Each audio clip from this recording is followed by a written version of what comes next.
بسم اللہ الرحمن الرحیم الحمدللہ رب العالمین والصلاة والسلام علی سید الانبیاء والمرسلین۔ قرآن پاک تفسیر نعیمی پارہ اول سورہ البقرہ۔ ان الذین کفروا سواء علیہم اانذرتہم ام لم تنذرہم لا یؤمنون۔ تحقیق وہ لوگ کافر ہوئے برابر ہے، پر ان خواہ ڈرائیں آپ انہیں یا نہ ڈرائیں وہ نہیں ایمان لائیں گے۔ بے شک وہ جن کی قسمت میں کفر ہے انہیں برابر ہے، چاہے تم انہیں ڈراؤ یا نہ، وہ ایمان لانے کے نہیں۔ تعلق اس آیت کا پچھلی آیت سے چند طرح تعلق ہے۔ اولاً یہ کہ ان آیتوں میں حق تعالیٰ کے مقبول بندوں کا ذکر تھا، اب ان کے مقابلے میں مردودوں کا ذکر فرمایا گیا، کیونکہ ہر چیز اپنے مقابل کے ذریعے پورے طور پر پہچانی جاتی ہے، دن رات کے ذریعے سے اور نور ظلمت کے ذریعے سے خوب ظاہر ہوتا ہے۔ دوسرا یہ کہ مقبولوں کی ان صفتوں کا ذکر تھا جن میں انہیں ہدایت اور کامیابی پائی، اور مردودوں کی ان صفتوں کا ذکر فرمایا گیا جن کی وجہ سے وہ ہدایت و کامیابی سے محروم رہے۔ اور ہدایت کی حکمت یہ ہے کہ دونوں قسم کی صفتوں کا ذکر کر دیا جائے تاکہ سننے والے بہتری کے اسباب کو حاصل کریں اور برائیوں کے اسباب سے بچیں۔ تیسرا یہ کہ پہلے فرمایا گیا تھا کہ قرآن کریم ان پرہیزگاروں کے لیے ہدایت ہے جن میں پہلی ذکر کی ہوئی 6 صفتیں ہوں۔ اب ارشاد ہوا کہ قرآن کریم ان کے لیے ہدایت نہیں جن میں یہ آنے والی صفات ہوں، جس سے معلوم ہو جائے کہ وہ چیزیں ہدایت کی علتیں تھیں اور یہ محرومی کی۔ ایک قابل طبیب مریض کو علاج کی تدبیریں بھی بتاتا ہے اور پرہیز کی چیزیں بھی، کہ فلاں فلاں چیزیں مضر ہیں، تاکہ مریض وہ تدبیر کرے اور ان نقصان دہ چیزوں سے بچے۔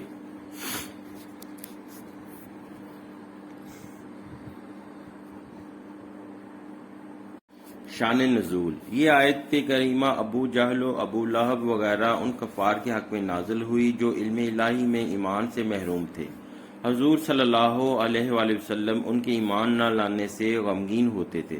تب یہ آیت اتری اور حق تعالیٰ نے اپنے محبوب صلی اللہ علیہ وآلہ وسلم کو تسلی دی کہ نہ تو آپ کی تبلیغ میں کوتاہی ہے اور نہ ہمارے کلام میں کچھ نقصان۔ ان کا ایمان نہ لانا خود ان کی بد نصیبی ہے اور محرومی کی وجہ سے ہے، آپ اس پر غمگین نہ ہوں۔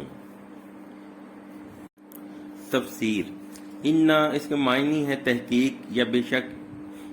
یہ اس مقام پر بولا جاتا ہے جہاں کوئی شخص کلام کا انکار کر رہا ہو یا خود کلام ایسا اہم ہو کہ جس کے انکار کا اندیشہ ہو۔ چونکہ یہ مضمون بہت اہم تھا اور ناسمجھ لوگ یقیناً اس کا انکار کرنے والے تھے، اس لیے کلام کی اہمیت سمجھانے کے لیے اس جگہ انا فرمایا گیا۔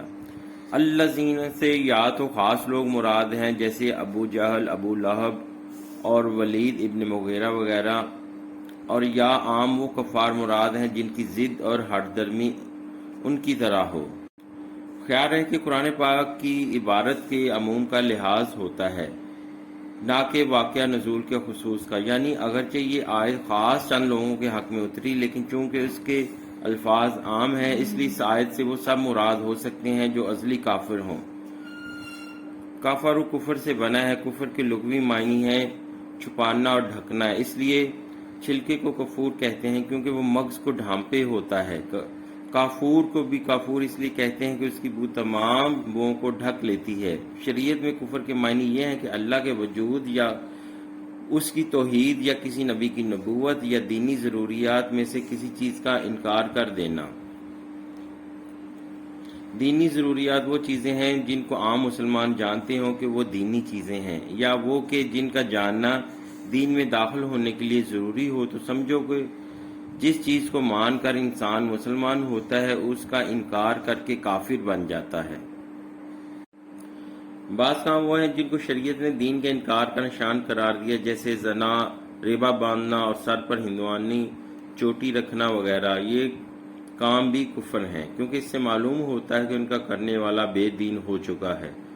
یوں سمجھو کہ جو کام کفار کے دینی نشان بن چکے ہوں، یعنی جن کو دیکھ کر لوگ یہ سمجھتے ہوں کہ یہ کوئی کافر ہے، ان کا کرنا مسلمانوں کے لیے کفر ہے، جیسے کشوا لگانا، چوٹی رکھنا، اور جو کام کفار کے نشان ہوں وہ مسلمان کے لیے حرام، جیسے کہ ہیٹ لگانا اور ہندوانی دھوتی باندھنا۔ قرآن کریم میں کفر 4 معنی میں استعمال ہوا ہے: ایک ایمان کا مقابل، دوسرے انکار کرنا، تیسرے شکر کا مقابل یعنی ناشکری،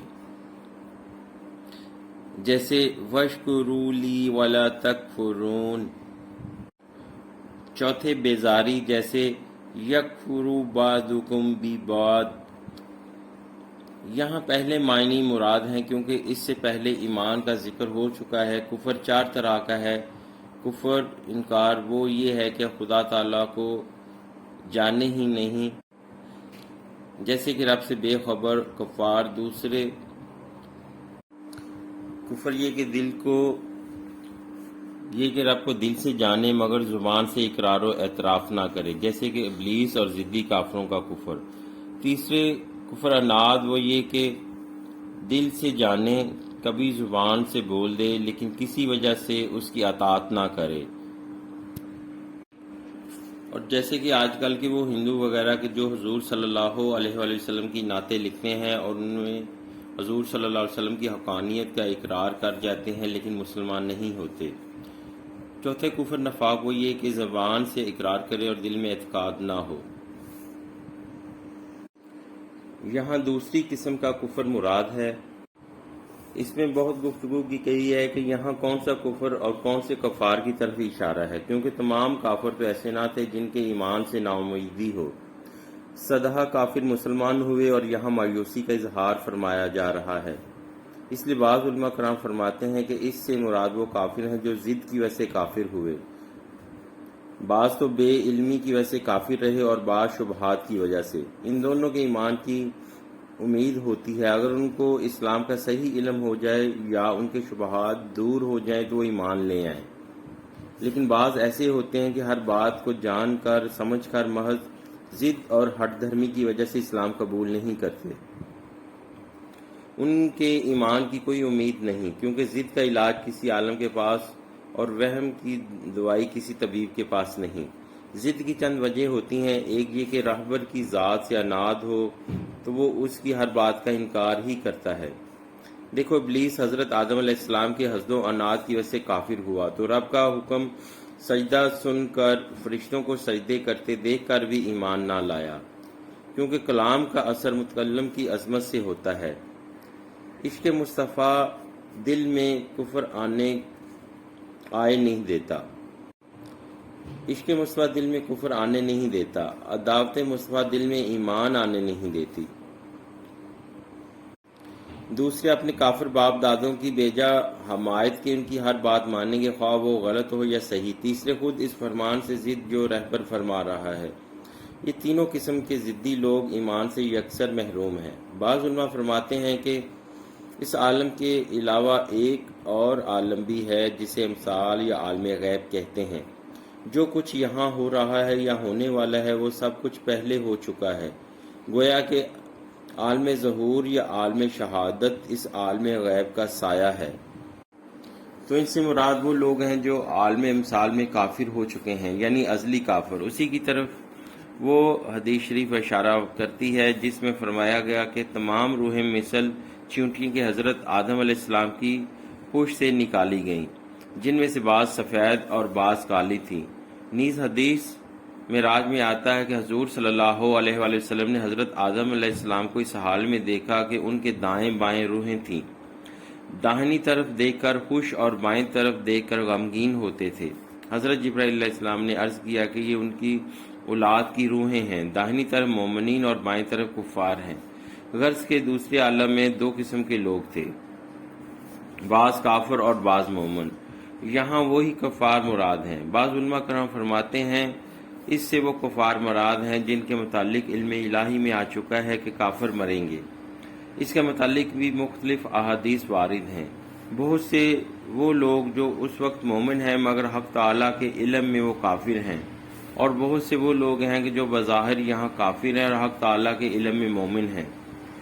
ان کا اخیر حق تعالیٰ کے علم کے مطابق ہی ہوا ہوگا۔ وہی لوگ یہاں مراد ہیں۔ تو آیت کا مقصود یہ ہوا کہ اے نبی صلی اللہ علیہ وآلہ وسلم، قرآن اور آپ کا کام ہدایت دینا اور راہ بتانا ہے، کہ نہ کہ کسی چیز کی حقیقت کو بدل دینا۔ جس طرح کہ ہاتھی کی تعلیم سے جانور انسان نہیں بن سکتا، اس طرح ازلی بدبخت نیک وقت نہیں ہو سکتا۔ جو وہاں نور سے محروم رہا ہے، انہیں یہاں کون منور کرے؟ سواء اور استواء ایک ہی معنی میں آتے ہیں، یعنی برابر ہونا، مگر یہاں یہ مصدر اسم فاعل کے معنی میں ہے، یعنی برابر۔ علیہم سے اس جانب اشارہ ہے کہ آپ کا ان کو ڈرانا اور نہ ڈرانا ان کے لیے برابر ہے، کہ وہ بہرحال ایمان نہ لائیں گے، مگر اے محبوب آپ کے لیے برابر نہیں، کیونکہ آپ تبلیغ کا ثواب پائیں گے۔ یہ تبلیغ آپ کے لیے بہت مفید اور ان کے لیے بیکار، اسی لیے حضور نے آخر تک ان کفار کو تبلیغ فرمائی جن کا کفر پر مر جانا یقینی تھا۔ عبداللہ بن ابی منافق کا جنازہ پڑھا دینا بھی تبلیغ کے لیے تھا، جس سے بہت سے منافق مخلص بن گئے اور نماز اس میت کے لیے بیکار تھی، مگر حضور کے ثواب کا باعث کے تبلیغ عملی تھی۔ ڈاکٹر مایوس مریض کو آخری دم تک دوا دیتا ہے جس پر فیس اور دوا کی قیمت ملتی ہے، اگرچہ بیمار نہ بچے۔ بادل ہر زمین پر بستا ہے، جس کے لیے دنیا میں واز بیکار ہے، اس کے لیے آخرت میں جہنم کی آگ پر صبر اور بے صبری برابر ہوگی، اور جس کے لیے جوانی اور بڑھاپا، تندرستی اور بیماری، آرام اور تکلیف، ظاہر اور چھپا ہوا گناہ برابر ہو، یعنی ہر حال میں گناہ کرے، اس کے لیے خوف ہے کہ موت کے وقت توبہ کرنا اور نہ کرنا برابر ہو۔ ایسے ہی اللہ والوں سے ملنا اور نہ ملنا برابر ہو، شفاعت ہونا نہ ہونا برابر ہو۔ انذرتہم انذار سے بنا ہے، جس کے لغوی معنی ہے خطرناک چیز کی اطلاع دینا، یعنی ڈرانا، اور شریعت میں عذاب اللہ سے ڈرانے کو انذار کہتے ہیں۔ جو شخص دنیاوی مصیبتوں سے کسی کو ڈرائے، اس کو شرعاً منذر کہا جاتا ہے۔